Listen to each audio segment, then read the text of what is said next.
Halo semuanya, selamat datang di podcast DBSMB.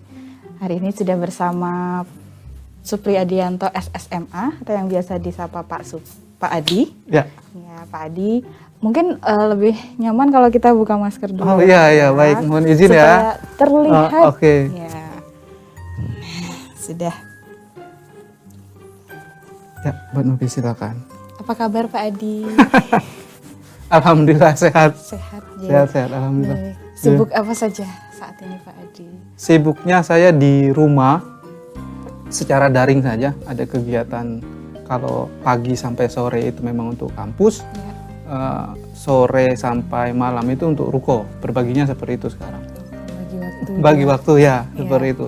Sabtu Minggu kadang-kadang untuk ruko untuk buat penelitian ataupun pengabdian itu buat proposal gitu aja. Yeah. Pak, ini kebetulan tadi sudah disebutkan nih teman-teman terkait ruko. Nah, pas banget nih hari ini kita mau membahas tentang ruko. Kebetulan Pak Adi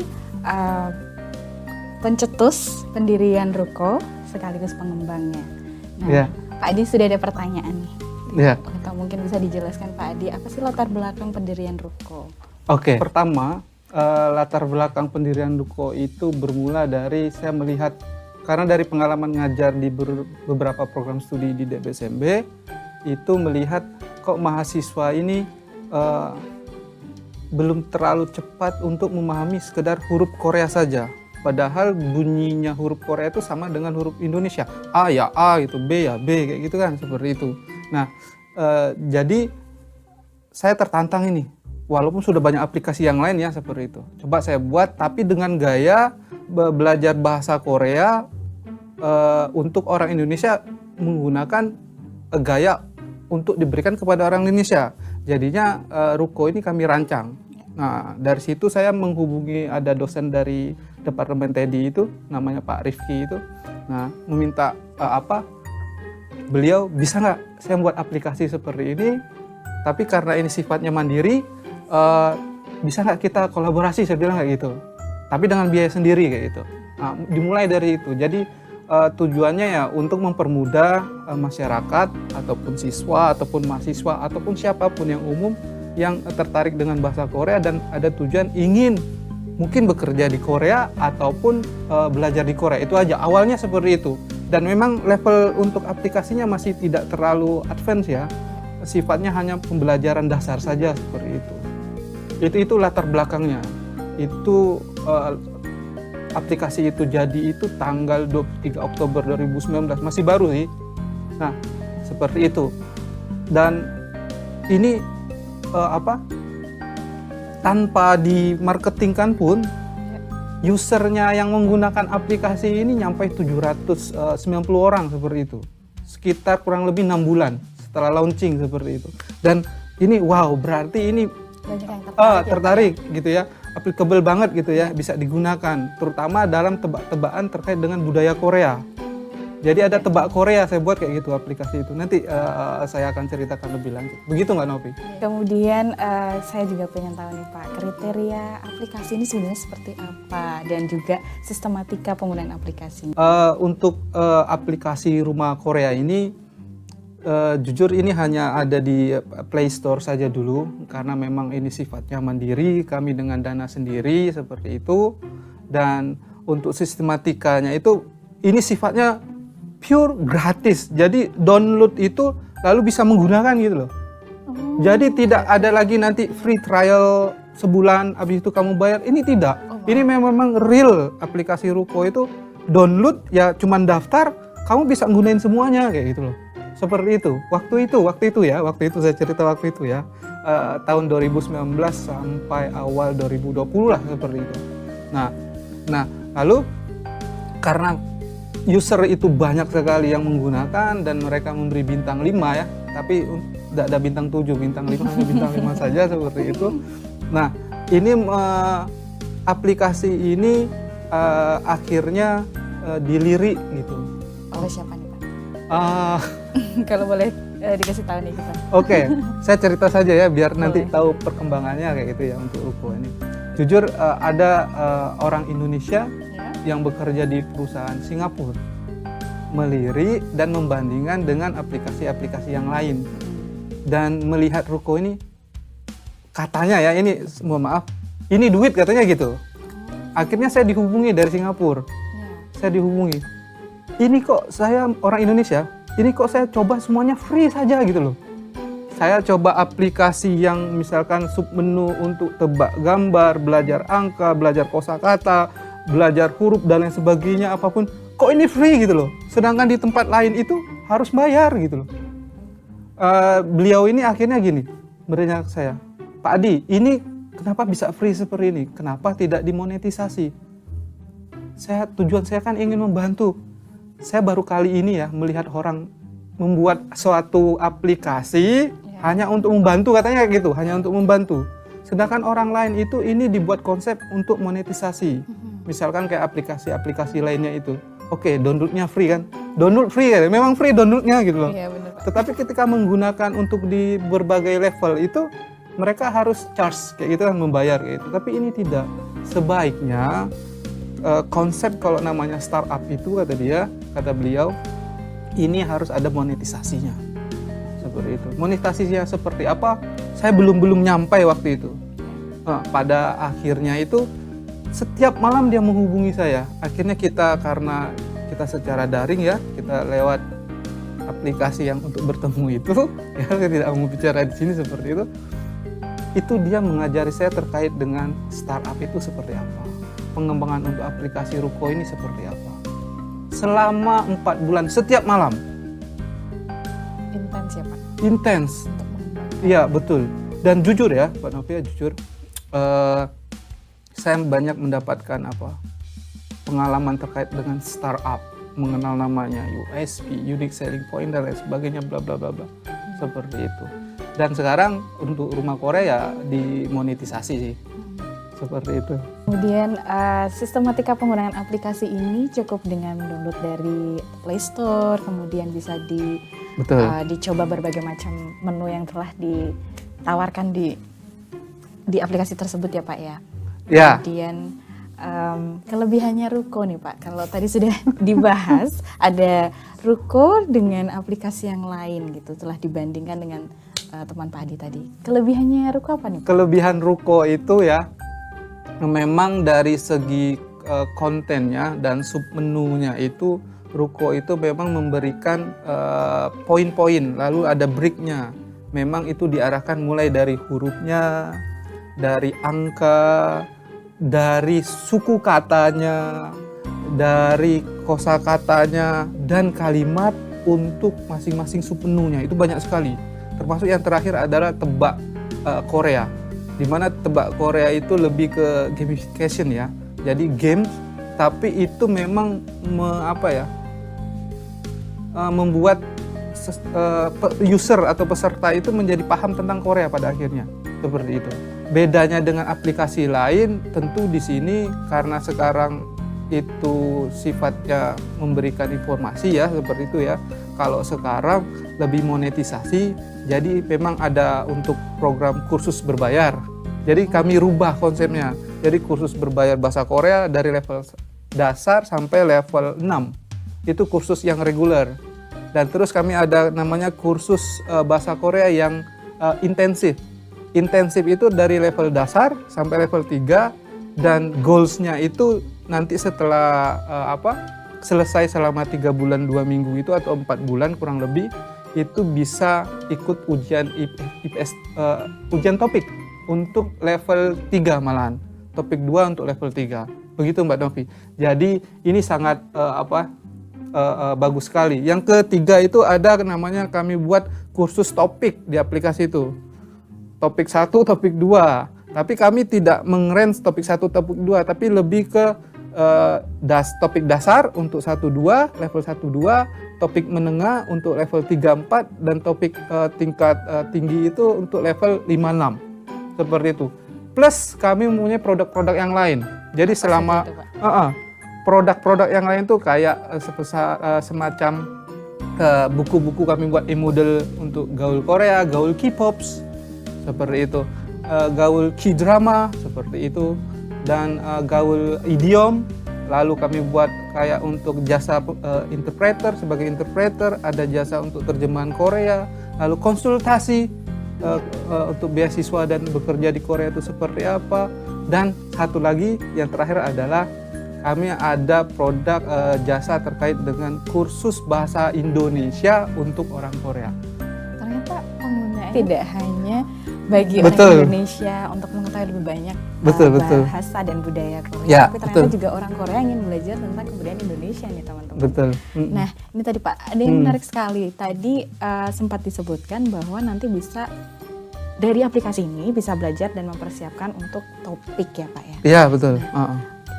Bagaimana Pak testimoni pengguna aplikasi ini sejauh ini Pak? Oke. Jadi kalau untuk aplikasi ini sebenarnya kalau yang untuk kursus bahasa Korea baik reguler ataupun intensif atau topik dan lain sebagainya itu nanti sifatnya kursusnya adalah interaktif kelas. Jadi nanti menggunakan media pembelajaran. Daftarnya lewat aplikasi itu. Seperti itu. Nah, kalau selama ini memang hasilnya luar biasa karena kita jujur memperhatikan kualitas juga. Ini memang sudah ada timingnya. Kalau belajar di interaktif online melalui media itu, kalau dasar itu minimal itu 60 menit, kalau yang untuk level 1, 2, 3 itu 90 menit seperti itu. Harus ada timingnya, tidak boleh dipaksakan karena sifatnya online interaktif. Dan itu setara dengan kita tatap muka seperti ini Mbak Novi. Misalkan belajar bahasa Korea Mbak Novi, seperti ini saya ajarkan bisa. Tapi lewat online itu juga real gitu loh, karena interaktif. Testimoninya mereka sangat mengalami peningkatan kemampuan bahasa Korea ketika belajar bersama Ruko seperti itu. Nanti bisa dilihat di itu ya, di website Ruko lah yang terbarukan, tapi belum di launching seperti itu. Tinggal nunggu waktunya saja 1 minggu atau 2 minggu ke depan untuk websitenya. Oh, berarti dekat-dekat ini ya? Ya, dengan tampilan yang eye-catching dan milenial. Nanti bisa dilihat. Tadi mungkin Mbak Novi sudah lihat dikit-dikit ya. Saya sudah lihat mengintip sedikit nih. Untuk websitenya.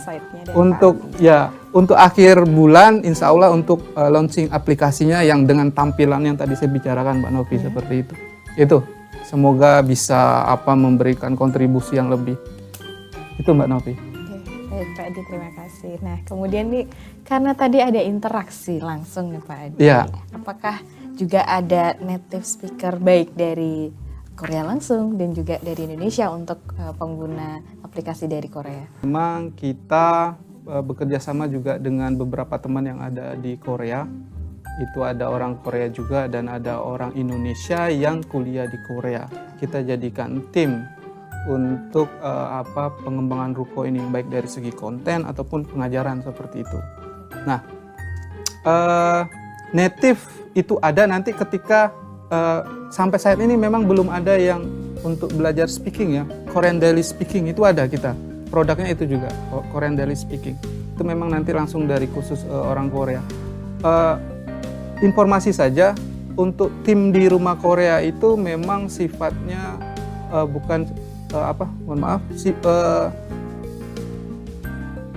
berasal dari lulusan program studi bahasa Korea yang ada di Indonesia dan di Korea. Sebenarnya kita kolaborasinya seperti itu.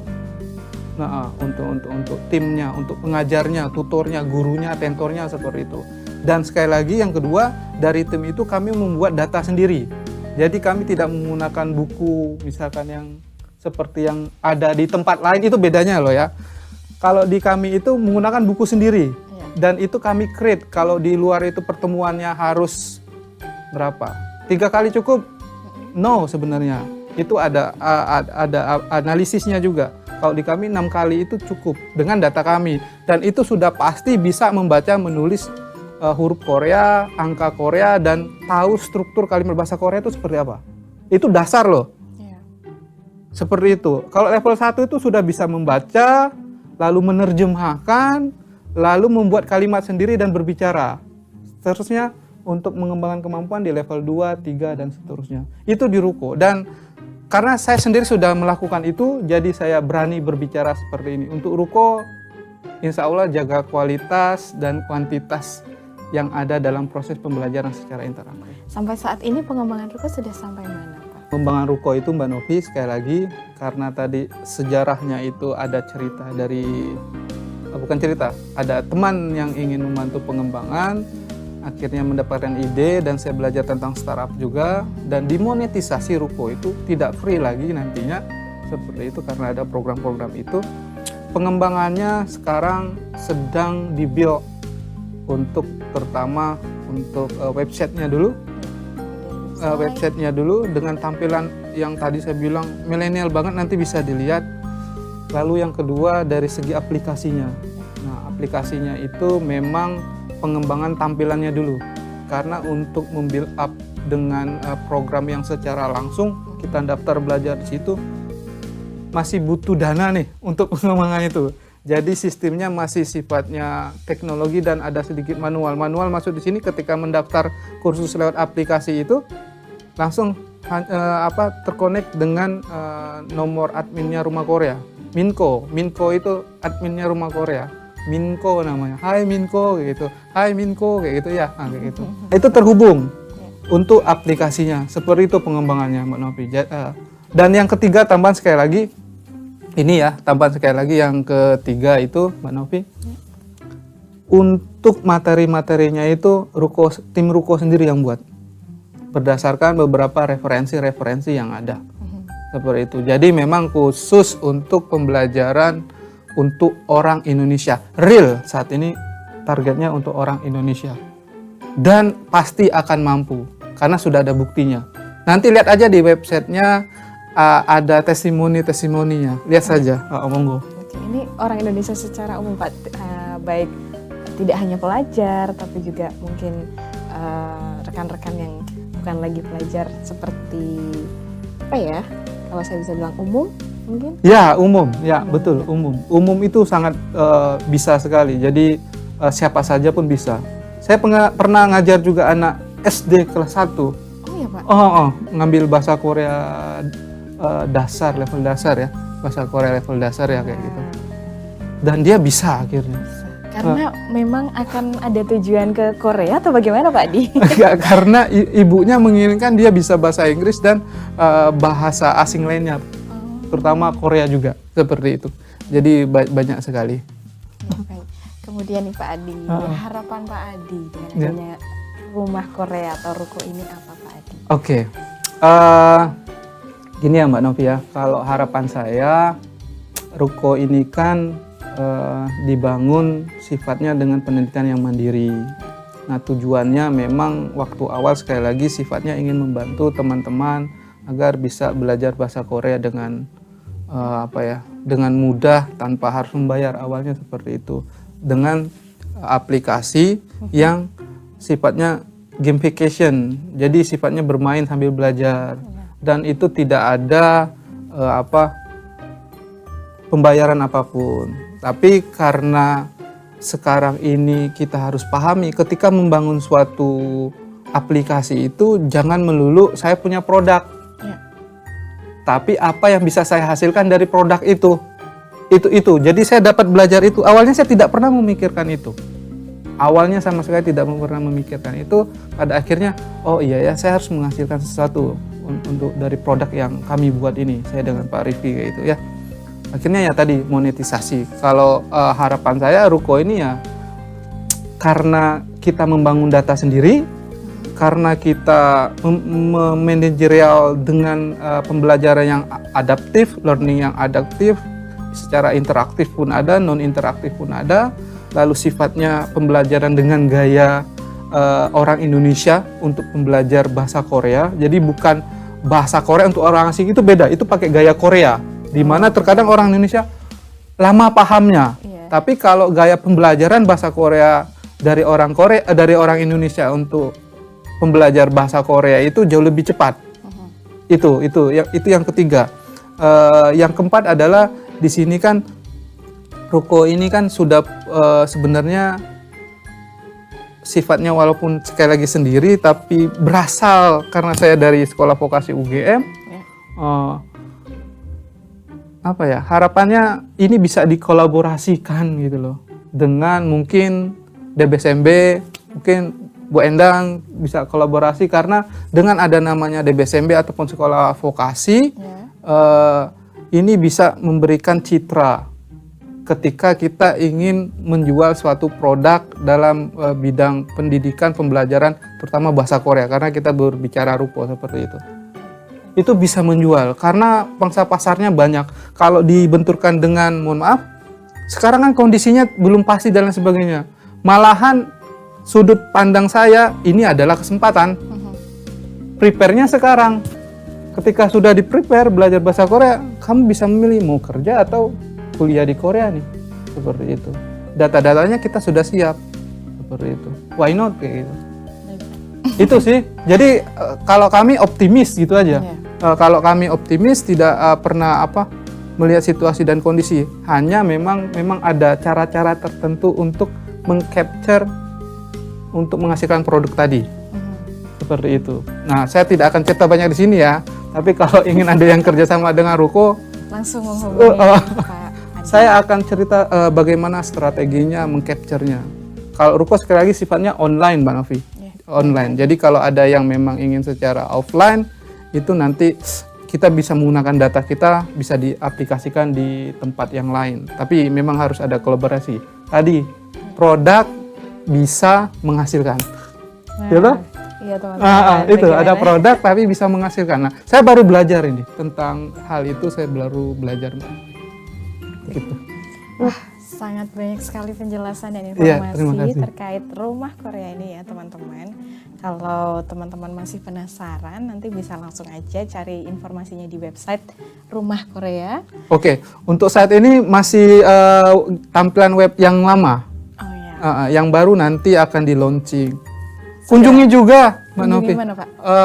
Akun sosmed ruko ada di Rumah Korea Edu, baik di IG-nya, Facebook dan YouTube ataupun TikTok. Seperti bahkan ada TikTok juga. TikTok, milenial sekali Pak Adi. Seperti itu. Itu timnya sosmed yang meng-create untuk itu. Jadi monggo silakan. Karena baru jadi ya kita pelan-pelan saja untuk terus mengembangkan, memberikan informasi tentang ruko. Intinya kita hanya berfokus kepada pembelajaran bahasa Korea dan produk-produk yang terkait dengan Korea. Monggo silakan. Bisa tanya ke Minko lewat tim suksesnya Rumah Korea. Minko istilahnya namanya. Tim sukses ya Pak.